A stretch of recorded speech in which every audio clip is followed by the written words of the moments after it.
Un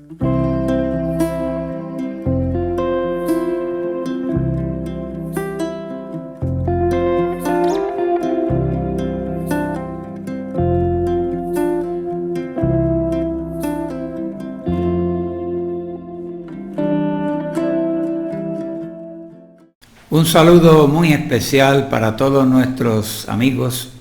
El tema que les voy a presentar lleva como título ¿Por qué algunos cristianos danzan como David? Cuando este servidor era un jovencito de 12 años, asistía ocasionalmente con mi tío Don Lupe Ríos Arbelo a un templo pentecostal ubicado en el sector El Guayabal del pueblo de San Sebastián en Puerto Rico. Se cantaba un corito que decía así: si el Espíritu de Dios está en mi corazón, yo danzo como David.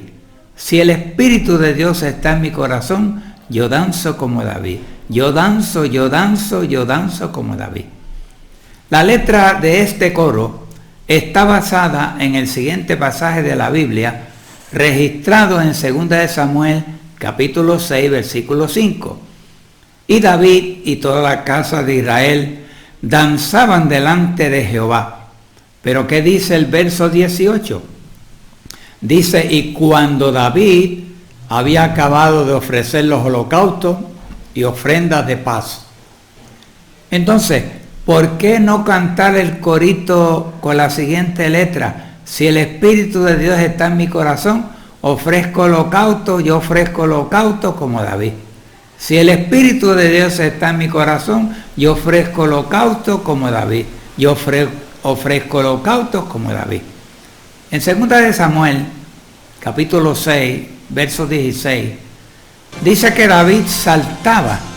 Y el verso 20 dice: entonces salió Micol, hija de Saúl, al encuentro de David, y le dijo: cuán glorioso ha sido hoy el rey de Israel, el cual se desnudó hoy a la vista de la sierva de su siervo, al modo que se desnuda de vergonzosamente cualquier mensajero.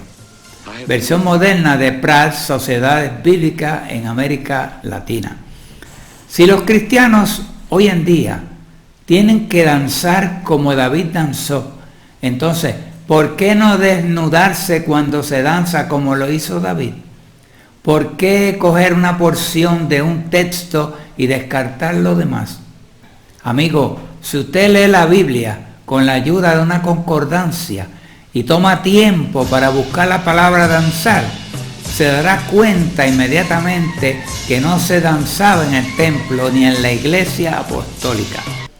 Dice el relato bíblico en Éxodo 15:20, y María la profetisa, hermana de Aarón, tomó un pandero en su mano, y todas las mujeres salieron en pos de ella con panderos y danza. Debe tenerse en cuenta que aquellas mujeres estaban recién salidas de Egipto. Esto era una marcha de alegría y regocijo por la salvación de Dios del ejército egipcio en medio del desierto. Esto era una danza o marcha de celebración y no de adoración. En nuestros días podemos ver a través de la televisión y en muchas iglesias de la cristiandad pastores y pastoras bailando o danzando con el ritmo de rap o de salsa en el templo. Ahora veamos lo que dice cierto autor sobre este asunto. ¿Jesús bailaría salsa o reggaetón o predicaría con esa música? Los verdaderos cristianos de hoy en día protestan contra el uso de estos géneros en la adoración a Dios y método de evangelización. Cierro la cita. Ahora leemos el relato que aparece en Éxodo 32, 19 y 20. Y aconteció que cuando él, Moisés, llegó al campamento y vio el becerro y las danzas, ardió la ira de Moisés y arrojó las tablas de sus manos y las quebró al pie del monte. Y tomó el becerro que había hecho y lo quemó en el fuego y lo molió hasta reducirlo a polvo, que esparció sobre las aguas y lo dio a beber a los hijos de Israel. Si leemos el contexto de este relato bíblico, notaremos que Moisés tardaba en descender del monte.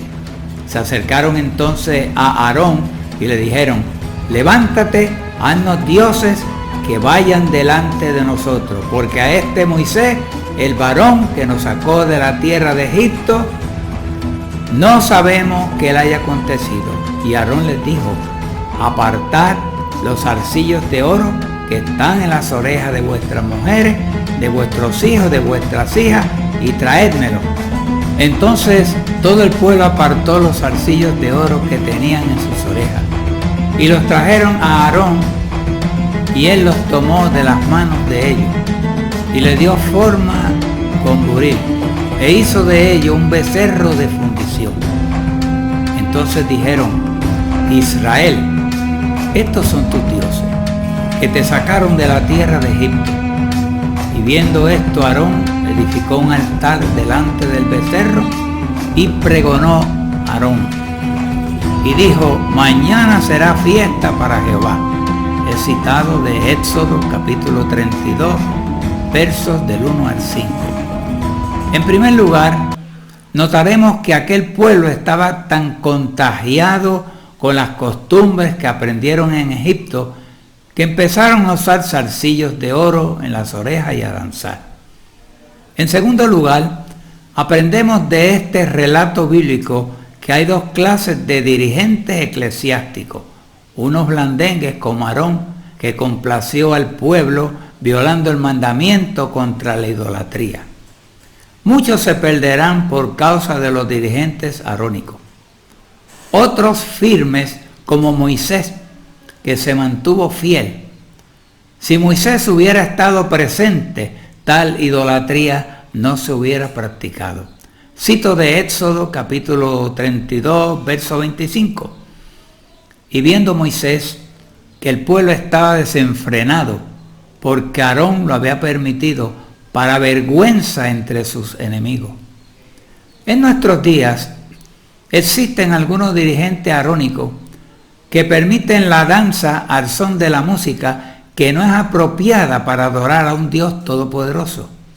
Segunda Samuel 6:5 dice así: y David y toda la casa de Israel danzaban delante de Jehová. La palabra original hebrea, que se traduce como danza en este texto, según varios estudiosos, no significa danza. Veamos ahora cómo se traduce este texto en diversas versiones de la Biblia.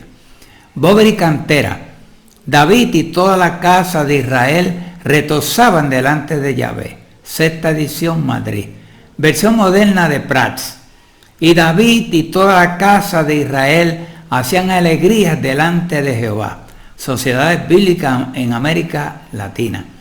Traducción del Nuevo Mundo: y David y toda la casa de Israel venían celebrando delante de Jehová. 1987.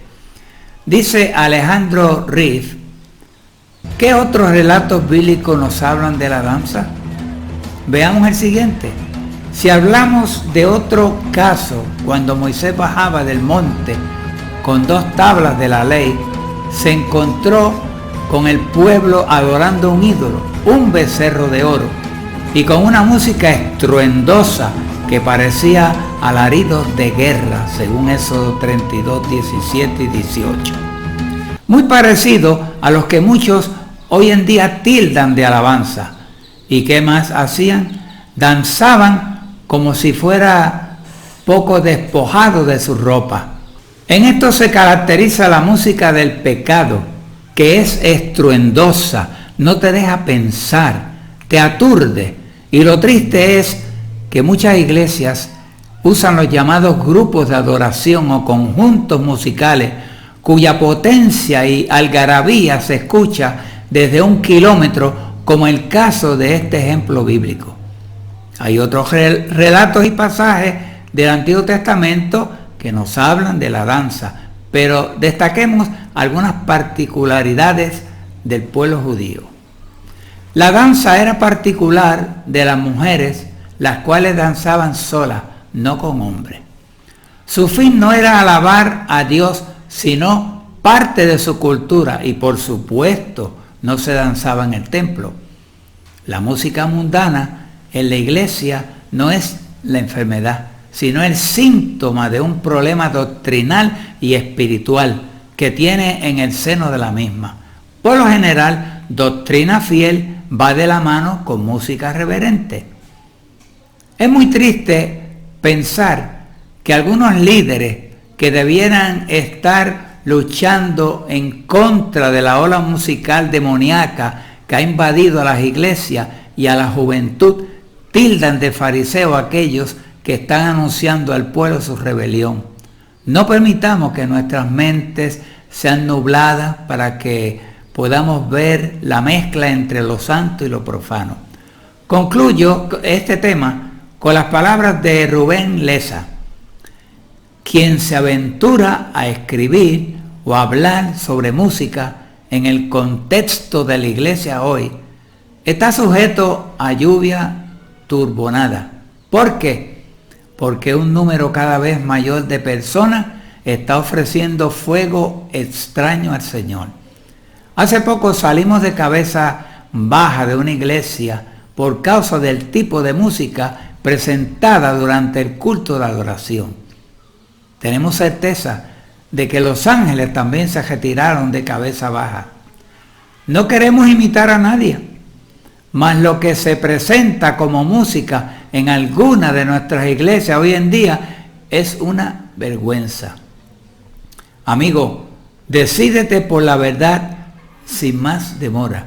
Compra la verdad y no la venda. La sabiduría, la enseñanza y la inteligencia. Será hasta la próxima. Que Dios os bendiga.